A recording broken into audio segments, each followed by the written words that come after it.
you look at it, if you look at Greece, look at Spain, all these other countries, a lot of some of these countries also invested in the U.S.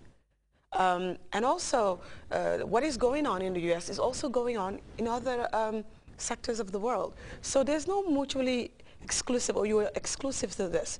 Whatever affects one country, especially a giant like America, it affects the rest of the world. And that's why you see that. And really, people in really serious financial dilemma. You left the United States of America.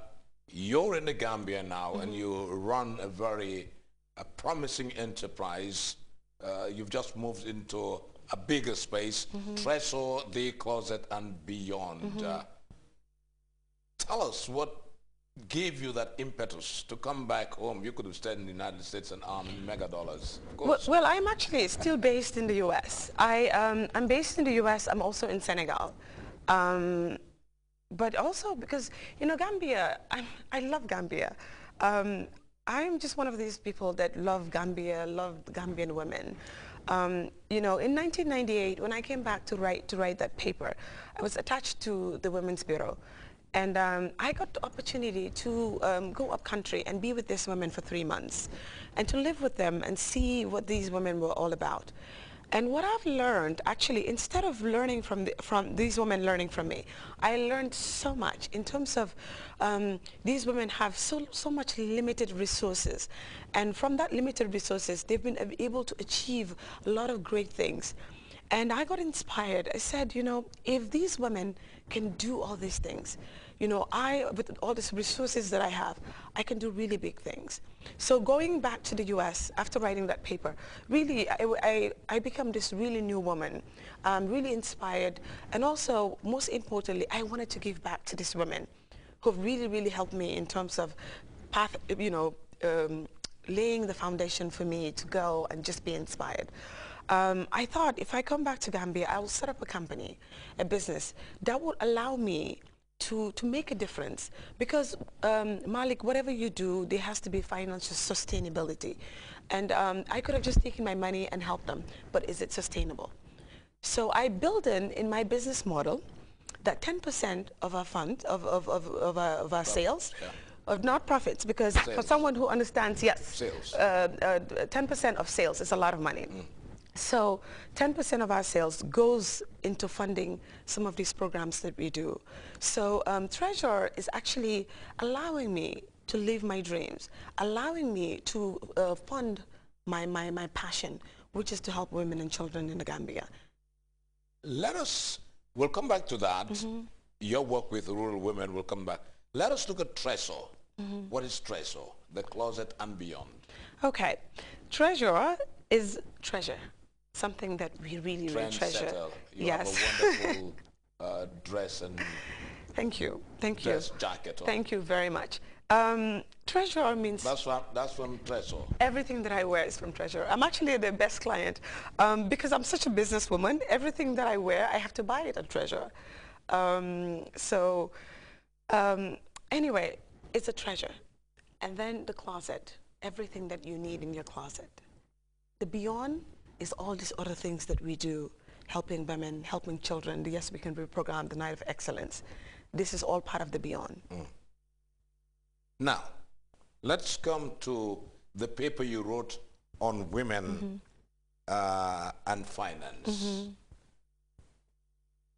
What was the main ingredient of that paper? Well, I wanted to look at how women run businesses here in the Gambia in terms of, do they understand reinvestment in your business? The money that comes into their business, what do they do with it? Do they understand what really finance and money means and money management? So I actually, for my master's, that's what I wrote my paper on, my final paper. So I came here to look at the structure in terms of businesses, and women, and how women can have sustainable businesses, and look at the model here, and to be able to make a recommendation of what we need to do as women to not only live day by day, and whatever the business we have, we consume, but to be able to reinvest back in your business and make that business grow, and so that it's an enterprise rather than just something that you do every day. You went to the women in the rural areas. You did not put on that wonderful suit. No, actually You use another approach. What is your approach to women in the rural community? You know, this is actually the secret to success.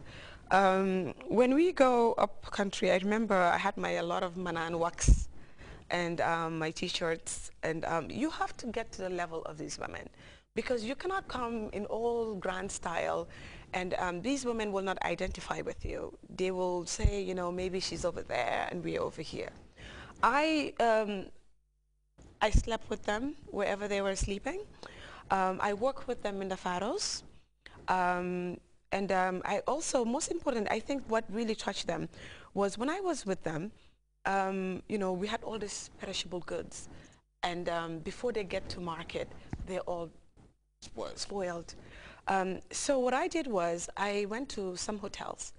I set up a network for them to be able to sell their goods to these hotels. I bought them a van, and I would drive the van, and I would deliver, and then we come back, and it was something that I got a buy-in for them, because when you first come in, they're kind of a little bit weary about what your intentions are and who you are.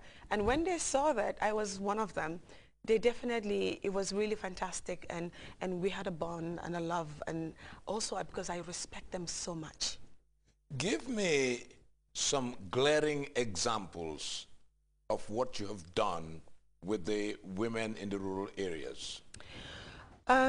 You know, was there any successful enterprise yes. that was initiated and these women are still carrying on with it? I mean, I'm very happy to actually share this with you. And it's one of the successes and things that we are really, really proud of. And when I go up country every 6 months, when I come back to the Gambia to assess these programs, sometimes because it's very, very tiring to do all this and not get a lot of help. Sometimes I get frustrated. Sometimes I'm like, is this worth it? But when I go and see these women and what they've been able to achieve with what we're helping them with. A year ago, I came up with this idea. I said, we identify a group of women in CRR. I wanted to use that as a pilot program to see what we can do, the success we can get from this. So we identified the group. When they came down to Banjul, actually, to meet me. We sat down, and I said, what do you need? And the groups, you know, they sat down and gave me a laundry list of things that they need.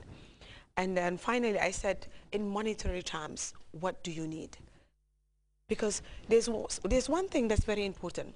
When people come to me and said, Kumba, I want you to help us do this and this, the first question I ask you, how much do you have? I do not believe in just giving women and just said, go do whatever you want. I have to see that you are part of a structure, and that structure is working, and then you have something in your coffer already. It doesn't matter how much it is, but you have to bring something to the table. So when we did that, I said, how much money do you have in your bank? They said $3,000. To me, that was the light bulb going, as I said, these women are ready for business. And then, you know, the structure, how you do things, and they have a scheme where people borrow from the money, and 150% worth of interest they charge, which I've never seen anywhere in the world. Very, very high. So I said, okay, I'm ready to work with this women. Two of the groups, one had 80 women in the group, and another group, the CAFL, had 120 women. They said, we need $60,000 each group. And obviously, whatever you ask me for, I don't give you that amount. I give you half of that. So I said, okay, this is what we do. I'll give you half of that, 50,000, 30,000. But I want to see what you can do with that 30,000. It was 4 months before the Tabaski. They bought some rams and, you know, rear them. By the time the Tabaski, they went to the Lumas, they sold the rams. Within 4 months, they were able to turn that 30,000 into 66,000, one of the group. And the other group, I believe, turned it from the 30 into about 61,000. So I said, okay, we're onto something now. I said, now I want you to turn this 60 into a significant amount, because